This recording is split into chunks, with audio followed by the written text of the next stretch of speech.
What's up, everybody? It's FYGP. So this is the second part of looking at Ben Shapiro and taking a look at how he is touting for a war in Syria and saying that it would be just amazing if we could knock out Assad's air force, totally not knowing that Russia has the most advanced air defense missiles set up in Syria, and that if the United States decides to go to war with Assad, that Russia might knock down those U.S. planes. I mean, that's fucking ridiculous. I mean, the US is doing nothing because they know they cannot do nothing. They can stage a chemical weapons attack. They can, brew up the tension between Russia and the West and the European Union and everybody in Britain. And that's what they can do. Israel can launch a couple of strikes on Syria. But other than that, they cannot do anything. Ben Shapiro is completely oblivious to that. He doesn't know what is actually going on in Syria, that the war is lost for the West and the United States. Used chemical weapons against his own citizens once again, and the footage. Bashar al-Assad used chemical weapons against his own citizens once again. I mean, believe me, guys, Bashar al-Assad is a really, really bad person. So, he would just use chemical weapons, even though he is totally winning. He's winning right now, so why would he want to use them, right? Last few days, the dictator of Syria used chemical weapons against his own citizens once again, and the footage broke on TV. Now, as you recall, the last time there was a public use of chemical weapons and the news broke on TV, President Trump lobbed a couple of missiles into Syria. Something like 50 missiles were lobbed into Syria, and a particular airbase was hit. Well, it's unclear what exactly the United States is going to do as of yet, but already action has been taken. It's been taken by Israel. So Israel went in and knocked out a Syrian airbase and took down some of their Syrian air defenses. And I'll give you all that information in just a second. For those who don't know what Syrian chemical weapons attacks look like, they are just horrendous and horrific. Oh, horrendous, horrific. The footage looked something like this. And the footage. Let's take a look at the footage.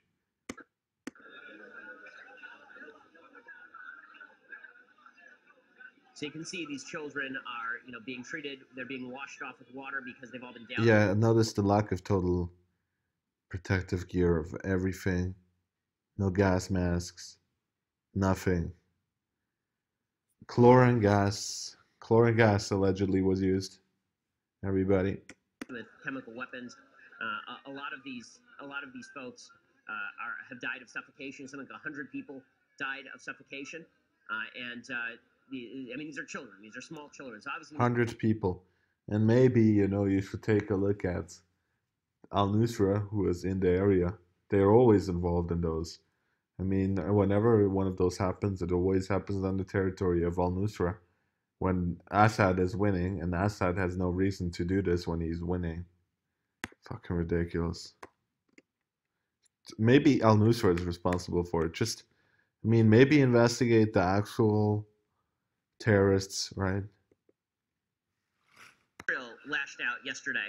So here's the story from the Associated Press. Russia and the Syrian military have blamed Israel for a pre-dawn missile attack Monday on a Syrian airbase that reportedly killed 14 people, including 3 Iranians, while international condemnation grew over a suspected poison gas attack over the weekend that was said to be carried out by the Syrian government. Opposition activists said 40 people died in the chemical attack, blaming President Bashar Assad's forces. The UN Security Council planned to hold an emergency meeting Monday to discuss the chemical attack. Well, whoop-de-doo with the UN Security Council. Russia sits on the UN Security Council. Russia is the great sponsor state of the Syrian regime. So nothing is going to happen. Nothing is going to happen. We should pull out of it. In the UN Security Council, we should pull all of our money from that off. Pull all of the money from it. Institution. If you want to know how terrible the UN is, understand that Syria is about to sit on the committee for the regulation of chemical and biological weapons. Yeah, makes sense. Makes sense. Syria has removed all of its chemical weapons back when the first chemical attack happened in 2014, 2013, I don't know. 2013 was when the first one happened, allegedly. So since then, Syria removed all of its chemical weapons. And to be so monumentally stupid and to continuously just gas people for no strategic purpose is ridiculous, and it's obviously not what is happening, because Assad would have nothing to benefit from this. No, that is not a joke. That is a real, actual thing. No, there's no. So before you start thinking that the UN is going to step in and solve anything at all, recognize that the UN is a gigantic joke. And that is why it's up to sovereign states to do something about these sorts. Sovereign states need to do something about Bashar al-Assad, because 60 people got killed on the other part of the globe. Ben Shapiro now wants to send US soldiers to shoot down the Air Force and, you know, the troops of Assad. Of atrocities. The timing of the strike on the airbase in the central Homs province, hours after President Trump said there would be a big price to pay for the chemical weapons attack, raised questions about whether Israel was acting alone or as a proxy for the United States. Israel typically does not comment on its airstrikes in Syria. It was the second such attack this year on the airbase. The airbase is known as T4, and it's where Iranian fighters are believed to be stationed. According to Russia's defense ministry, 2 Israeli aircraft targeted the T4 airbase, firing 8 missiles. It said Syria shot down 5 of them. The other 3 landed in the western part of the base. Syrian state TV quoted an unnamed military official saying that Israeli F-15 warplanes fired several missiles at T4, and it gave no further details. That's totally fine, right? Israel's foreign ministry totally nothing wrong with Israel attacking Syria without a declaration of war. Totally fine. Since 2012, Israel has struck inside Syria more than 100 times, mostly. Yes, we've seen that. Yeah, we've seen that in the last video. In pushback, here's what Senator McCain had to say. Oh, yeah, he's going to bring up John fucking McCain, Mr. Neocon himself. Yeah. Let's take a look.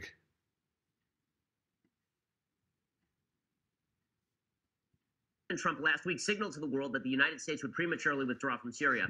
We didn't have a chance to talk about this last week, but Trump did say he wanted to withdraw from Syria, and immediately, within days, Bashar al-Assad was using chemical weapons on his own citizens. That's what John McCain's saying, so he's quoting John McCain right now. That's why President Trump's rhetoric actually matters, and to pretend otherwise is foolish. McCain continues, Bashar Assad and his Russian and Iranian backers have heard him, and emboldened by American inaction, Assad has reportedly launched another chemical attack against innocent men, women, and children, this time in Douma. Innocent men, women, and children, this time in Douma. Have you investigated who was behind the chemical weapons attack? Do you know that the UN investigator named Carla Del Ponte came out on Swiss and Italian television saying that the rebels were behind the first chemical weapons attack in Syria? You can go look it up. I mean, Ben Swan has a report on it. Ben Swan, Syria. He can explain it better than I can. Yeah, let's take a look. It's right here. I don't want to get this wrong. Let's take a look at what an actual UN official who investigated one of those chemical weapons attacks said.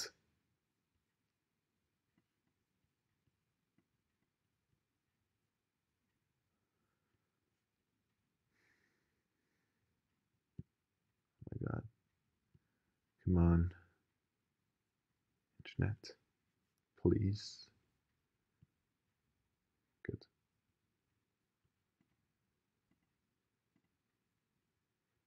Times of London, Carla Del Ponte, head of the independent UN commission investigating reports of chemical weapons use in Syria, told a Swiss-Italian television station that UN investigators gleaned testimony from victims of Syria's civil war and medical staff, which indicated that rebel forces use sarin gas, a deadly nerve agent. Quote, rebel forces, interesting. Have been in neighboring countries interviewing victims, doctors, and field hospitals. And according to their report of last week, which I have seen, there are strong, concrete suspicions, but not yet incontrovertible proof of the use of sarin gas from the way the victims were treated. Del Ponte said in an interview, it was translated by Reuters, quote, this was use on the part of the opposition, the rebels, not by the government authorities, she added. There we go, guys. All of the Syrian chemical weapons attacks are lies. And of course, it's most of the times the rebels that use them, the weapons. Dozens of innocent civilians, including children, have been targeted by this vicious bombardment designed to burn and choke the human body and leave victims writhing in unspeakable pain. Crimes against humanity have become Assad's trademarks in his relentless campaign against the people of Syria that has killed more Against than the people of Syria? Are you fucking kidding me, John McCain? Against the people. Assad's relentless campaign against the people of Syria.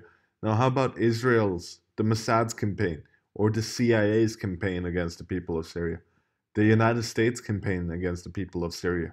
Because they have killed far more people with starting this insurgency and funding all of those groups than Assad has. 500,000 people and forced 11 million people from their homes, according to John McCain. President Trump was quick to call out Assad today, along with the Russian and Iranian governments on Twitter. The question now is whether he will do anything about it. Will you do anything about it? Will you do anything about it? John McCain wants you to go to war. Decisively when Those people are lunatics.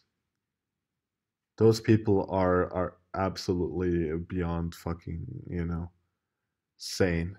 Beyond sane. Used chemical weapons last year. He should do so again and demonstrate that Assad will pay a price for his war crimes. To be sure, President Trump inherited bad options after years of inactions by his predecessor in Syria.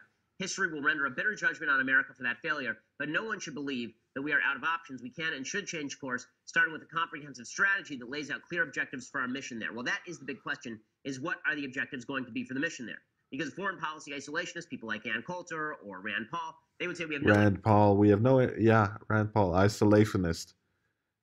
Foreign policy isolationist. How about we just not intervene around the world all the fucking time? The West, I mean, by we. How about we don't fucking go into every single third world country and send UN troops there and, have UN troops all over Africa and, intervening there and their fucking internal affairs. How about we stick to ourselves and let those people sort it out themselves? All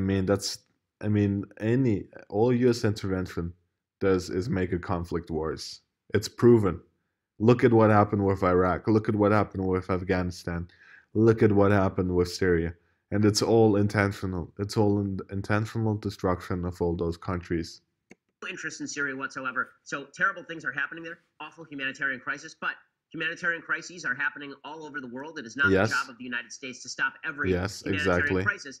It all depends on the sort of blood and treasure America will have to expend in order to stop those humanitarian crises. Well, that's obviously true. We have to calculate each individual situation on its own. But the situation on Syria has fundamentally changed in the several years since President Obama allowed Bashar Assad to get away with his chemical weapons attack. Here's what chemical weapons attacks, alleged chemical weapons attacks, and the person who was actually investigating it said this was used on the part of the opposition, the rebels, not by the government authorities. But you want to go to war with Syria, don't you? And Trump tweeted after the chemical weapons attack, he tweeted, quote, "Many dead, including women and children, in mindless chemical attack in Syria.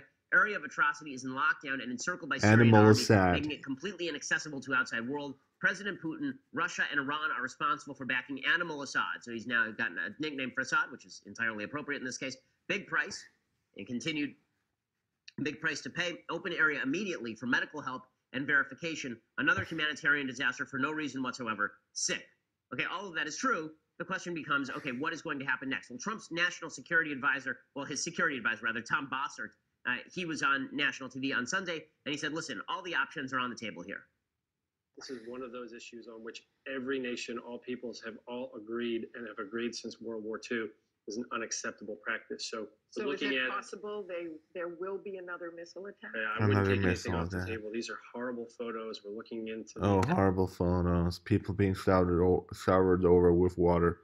Back at this point, the State Department put out a statement last night, and the President's senior national security cabinet have been talking with him and with each other all throughout the evening and this morning, and myself included. So one of the things that's amazing about all of this is that people on the left are already critical of Trump. Trump inherited an awful situation here. Tommy Vietor, who is just a dolt. He used to drive a van for Obama, then suddenly ended up as a national security counselor for President Obama after driving a van. So now he's just going to talk about the two-party fake system. Obama's bombing countries. Obama destroyed Libya. Obama didn't retreat the troops from Afghanistan, even though he promised to do so. How is the Democrats any different from Republicans? How do you only have two choices? It's either fucking Coke or Pepsi. and it's beyond ridiculous. And you will have the propaganda media talking